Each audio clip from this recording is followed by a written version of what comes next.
That's what I would actually want to do. As far as the biggest impact, I think it would be in giving people an avenue through which to question. So what's your litmus test for deciding an issue? My litmus test, well, it would have to, I guess it would have to depend on what the issue is. If you gave me a for instance, I could probably answer it a little easier. Like on a bond issue or something? Well, pretty much any issue. Come from federal government, state government, doesn't matter. Everybody seems to forget where all of our laws originated to begin with. They forget to look at the Constitution, they forget to look at the Bill of Rights, they forget to look at the Federalist Papers, they forget where our founding fathers started us. And so no one has a solid litmus test anymore. Our courts now judge on rule of law, not rule of Constitution. So you decide an issue up here in Victoria. What do you base your decisions on? What are your litmus tests? What do you? Well, if it's something coming down from the federal government, then of course the Constitution is your guide. I mean, that's simple. And you know, the Constitution is not this document that's written in pig Latin. I mean, it's pretty easy to understand. It's pretty straightforward. I mean, Article 1, Section 8 is not difficult to read. And so if you're talking about that, now if you're talking about a state, same thing. We have a state constitution. Now, if you're talking about an issue that, let's say an issue that is constitutional, the tax freeze for people over 65 on the homestead exemption. I oppose that. And I'll tell you why I oppose that. I didn't oppose it because I hate old people or because I love taxation. I oppose it because I knew exactly what would happen.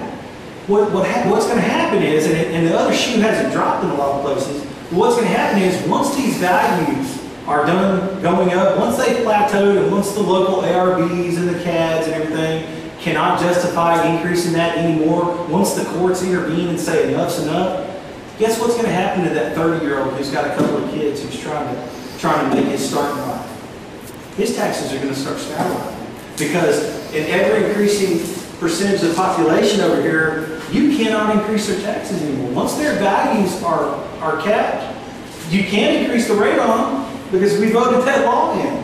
You know, so that's why I oppose that. So I mean, that's my litmus test is you don't look at is it going to benefit a significant portion of the population. My litmus test is there a negative for any percentage of the population? And I'll give you another one, the Second Amendment. I don't care if 58% of the voters in the state of Texas wanted a ballot initiative that outlawed guns. As long as there's one freedom-loving American left in this country that wants a gun, it shouldn't matter it shouldn't matter if there's 800 million people on the other side of that issue. That's not something where the majority rules. I hope I answered that. If you have a follow-up of it. But then, you know, my litmus test changes from what kind of legislation you're talking about. But I think that to sum it up, I'd say, you know, in federal stuff, you have to look at the Constitution. If unconstitutional, then I'm against it. Now, does that mean that I can completely oppose it and go to prison? I mean, I guess you got to kind of pick a battle on that one. But I think when you're talking about things that technically are legal but are not moral, then you have to look at, are there individuals that are going to be negatively affected? I'll give you one that probably nobody has thought about.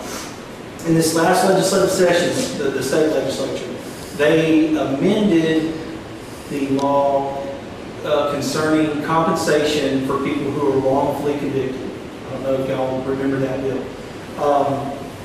This was one of those moments where I looked and my jaw dropped and I said, who in the hell thought of this law? Because as I'm reading this thing in the paper, and I even got online and looked it up and made sure the paper had reported it accurately, it looked like what they were doing was they were saying, okay, well, the state screwed up, but we're going to compensate these people. And I have no problem with there being some compensation. I just have a problem with the level of it. So we're going to increase all this compensation, and this is feel-good legislation because we're showing our passionate side. However, what bothered me about that was, let's say I'm Joe Brown, okay? I'm just some little guy out in the country, and I wasn't the arresting officer. I was not a corroborating witness. I was not on the jury. I was not the prosecutor. I was not the judge. I wasn't on the sentencing panel or whatever. I had nothing to do with that man going to prison. Why are you telling me that you're going to take more of my money to compensate this man and not punish those that were involved? You know, at the very least, and this is at the very least, this is where I would start, and we would go up from there. At the very least, I would say that those jurors that were on that jury have proven themselves unable to render a correct decision, and they should be removed from the jury pool. That doesn't affect their lives. Most people would love to be taken out of the jury pool. But it does send the correct message of, hey, let's do some punishment to the people that were involved in this. I think if you have a cop that acted, you know, in an improper manner, if he tainted evidence or whatever, you go after him. You don't say, well, that was 14 years ago, let bygones be bygones. He quit being a cop 10 years ago. No. You go after him. You prosecute. If you have a prosecutor who tampered with witnesses to get that conviction, I don't care if he's on his deathbed. You go yank him out of the hospital and prosecute him. If you have a judge that rendered a ruling or didn't admit evidence, didn't allow evidence, and that was in contravention to the law, you remove him from the bench. But to tell the taxpayer that these people over here screwed up, but you're going to pay for it, I'm sorry, I just don't agree with that. Are you familiar with the Disclose Act? I'd like to say I am. HR 5175. Right. Yeah, I mean, I've read a little bit about it, and I know what the intent of it is. I have not read the bill itself, but if I'm right, it's something about you have to disclose giving money to PACs or something. Is that right? The PACs have to disclose where they get the money from. Yeah. Okay. Which basically, yeah. Okay. And am I for it? No. No, I think there are things that are part of the public arena, and then there are other things that are not. And I guess I'm one of those guys. Growing up, I didn't have an inherent distrust of the government. I really didn't. I wanted to believe in the old apple pie version of Americanism, but.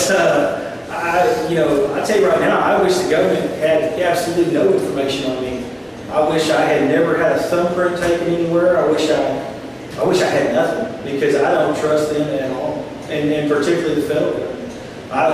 One of the things that was disconcerting to me when I got my concealed handgun license, I think back in 2005. On the form, you have to provide a disposition of arrest for every arrest you've ever had in your life, and while I understand how they got that into the legislation, I know how they did it. They're very coy in what they did. They said, okay, well, hey, there may be a charge out there that this guy's been indicted on, but he just hasn't gone to trial yet. Okay, fine. So put a 5-year cap on it, okay? Any arrest in the last 5 years, whatever. But if you were arrested for something, let's say you're 45 years old, and you were arrested for drinking under the age or something back when you were 19, I don't understand why you have to disclose that. I mean, I feel like we've turned law enforcement on its head, and what we've done, I think an unintended consequence of that is we formed a line in the sand and said, if you're law enforcement, you're on this side. If you're a citizen, you're on this side. That's not supposed to work that way. Law enforcement is supposed to be there to work for the citizens. It's supposed to be there to protect the citizens. It's not supposed to just be there to lock up the criminals. It's about protecting the innocent. And I think that whenever you place an onus on someone because of an arrest, then you know what you've done in effect? Now think about this. I mean, you want to talk about something that's completely unconstitutional and completely against the ideas under which our justice system is founded.